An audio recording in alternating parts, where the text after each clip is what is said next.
Hey guys, it's John with ReelBlue Custom Rods, and welcome back to the channel. And welcome back to the step 4 of this custom rod build, orange and blue rod that I'm working on.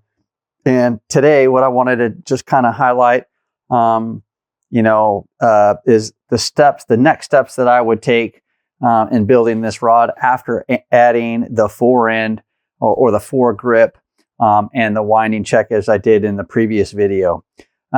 So the steps that I'm going to take now is laying out my guide spacing on the blank. And I've already done the upper portion of the rod. And now I'm just going to go in and make these marks for this next portion of the rod and get after wrapping the stuff. So I've made the marks, like I said, the guide spacing marks for the upper portion of the rod, the upper half. And now I just made the last 2 marks that I needed to make for the bottom portion of this fishing rod. And now what I want to do is, once I've done that, I really want to get into measuring for the underwraps. So really my step 4, if you will, is laying out my guide spacing with marks from my grease pencil or my China marker, right? Laying those marks out.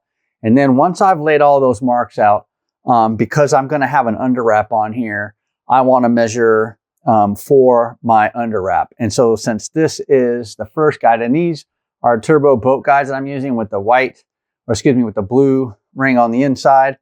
And so what I'm going to do is I'm just going to take a couple pieces of tape here, and because these are turbo guides and because this is the mark where I want my guide, I like to not split it, but put my guide where essentially I want it at.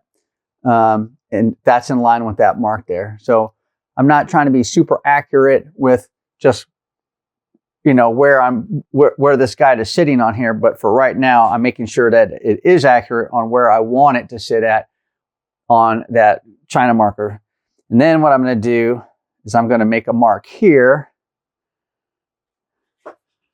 And then I'm going to take another piece of tape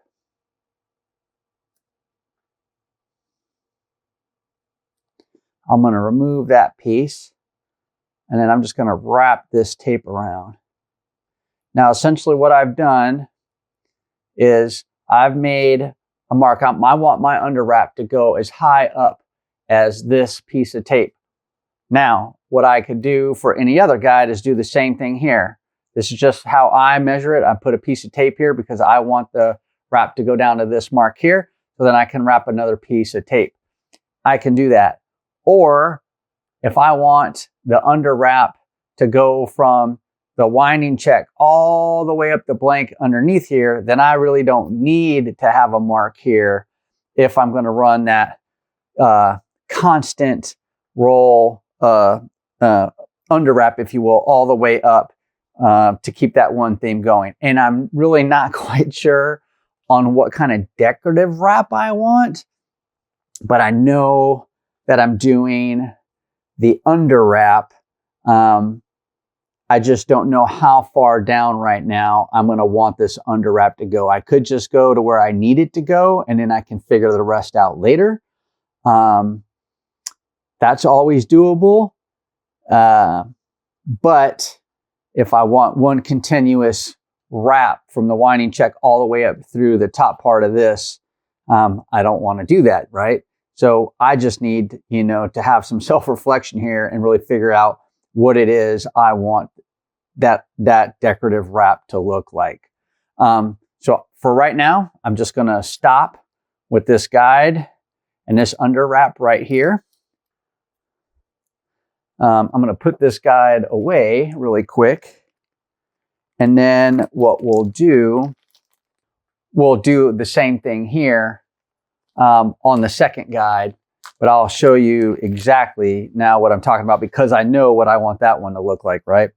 So again, it's the same turbo guide, boat turbo guide, if you will. And then I'm just using a couple of pieces of tape, lining that up with my grease pencil China marker mark for where I want that guide to sit at. And then come back with a piece of tape.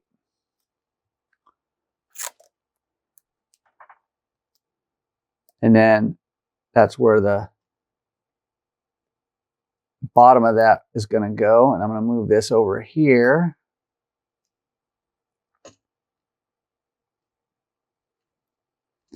All right, just like that. And then come back with this piece of tape on this side. Take that tape off there.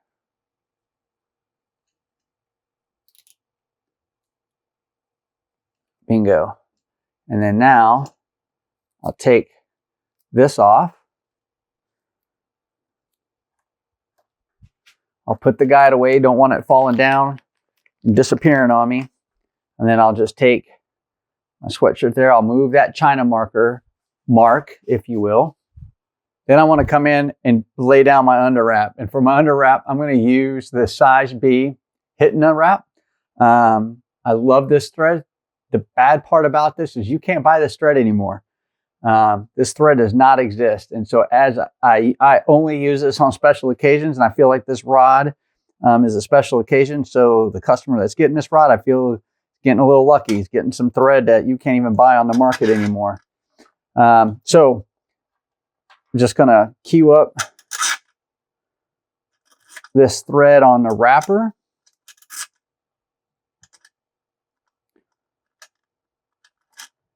And then, you know, I'm doing this for all of my guide wraps, right? So I went in and I marked down on the upper and the bottom part of the rod, or if it's a one-piece rod, I went on the entire blank and marked up, excuse me, where I want those guides to sit on that blank. And then I go through and I do, for every blank or guide, excuse me, that I'm going to put on the rod, I'm going to do the underwrap spacing. And then once I have those done, I'm going to come in and add the underwraps on every single one of those spots where the guide is going to sit at. Let me tighten that up.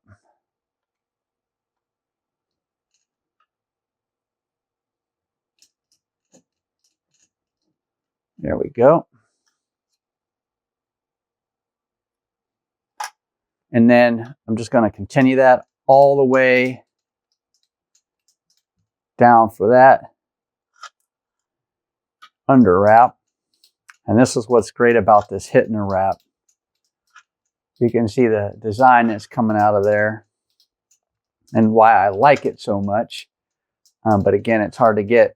And I am, again, doing this for every guide wrap. And this rod has 5, 9, 10, 11 guides on it. So there's 11 guides on this rod. So I'm essentially doing this 10 times, and then I'll have to come back down here to that side of the rod to address the decorative wrap and how I want that first guide's under wrap to look. Like, I know I want the same thread underneath it, but I'm not sure, again, if I'm carrying that down all the way through. So I just have to do a little bit of self-reflection and just kind of figure out what it is I want, want that under wrap to look like. And then I'm just going to wrap this all the way down.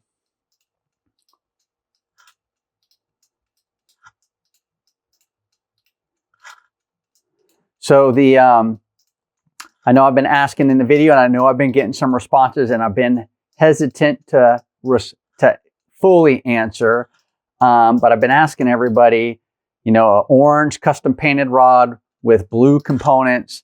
Now you're seeing some blue, silver, light blue thread on there, and I've given one hint and said sports. So if you think you know what the theme of this rod is, go ahead down in the comments block and take a shot at, see if you can guess the theme of this rod. I'm very interested to see what you guys have to say. And of course, I will reveal it as we get a little bit closer, because there's going to be a couple more videos after this one highlighting, you know, this build. I'm really trying to do a complete, you know, and in all the years I've been on YouTube, I've really never done in one straight go, if you will, like one video after the other on, you know, a complete rod build, if you will. So this is the first time that I'm doing that. So, you know, the previous 3 videos were part 1, part 2, and part 3. This is going to be part 4. And there'll be a few more videos that will highlight this rod build. And I really hope you guys find the information useful in these videos. And 2, I hope you guys just like what it is I'm doing. And I hope you like how the rod turns out. So, yeah, if you know what sport themed rod this is going to be, leave a comment down below. I'm interested to see if you guys can guess what it's going to be. And so we're a little bit more than halfway done wrapping it. This is maybe one of the bad things about hand wrapping, right? Power wrapper, man, this wrap would be done already. Would have been done probably like 5 minutes ago. But I don't use a power wrapper. I manually wrap every rod I build. And that's just kind of part of my story. And so that's really kind of why I do it. Am I interested in a power wrapper? Yeah, I think I am interested in a power wrapper. I think power wrapper would allow me to produce rods quicker, if you will. But this is part of it. Again, this is part of the story. This is part of what, in my opinion, you or my customers are paying for when you buy a custom built rod. You're buying something that's been built by hand, you know. So anyways,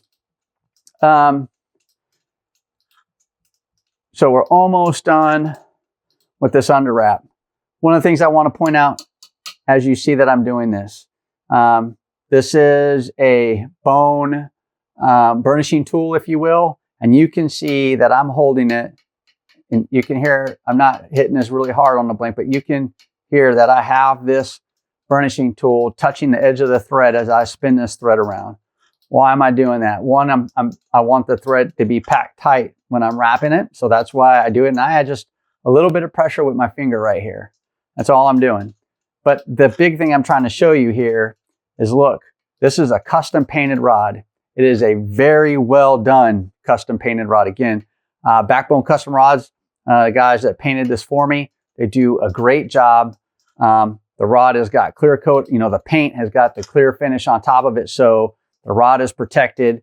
You don't have to wrap anything that's exposed, or you don't have to put finish on any part of the painted job that's exposed, because he's already essentially done that for you by putting the clear coat on it. And it's safe to hold your burnishing tool on here. Something that's made of bone, or something like this one that's made of plastic. You can just hold those on here. You're not going to scratch the paint. You're not going to get down into or scratch the surface and get down into the paint. You have nothing to worry about, as long as you're not really mistreating it and beating up the blank and slamming your burnishing tool against it. You won't chip that clear coat. So just food for thought, something put in your kit bag if you're wrapping on a custom painted rod. So as I'm getting done to this, I want to make sure I wrap down. All right, so I'm down to the end. I want to get what I think is going to be the bottom side of this rod. Then I'm going to go ahead and just take a piece of thread, slide it in there.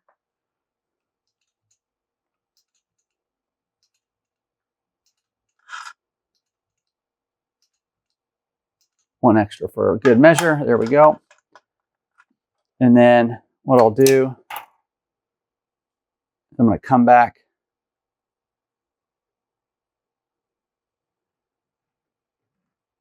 and pull that thread through, lay my blade down, pop that up, got a little extra there, and that's it. And then again, I'm doing that for all of my underwraps, and I'm getting that thread laid out where I want that at. So step 4 is really finding out what your guide spacing is, measuring out your guide spacing, making a mark with your grease pencil or China marker on your blank. And then once you have all of your guide spacing laid out, go back and lay all of your underwraps underneath first. If you're going to use underwraps, go back and lay all of your underwraps on all of your guide spacings. And then you come back and, in my opinion, you come back and you get ready for the next step, step 5, which is laying down your guides. But the next video that I'm going to do, that I'm going to call step 5, is going to be the decorative wrap and the underwrap for that first guide. And we'll see how that turns out. So, hey, thank you for watching. I appreciate your support to the channel. Again, I hope you find the video useful. Make sure you watch this next video here. Until next time, guys, take care.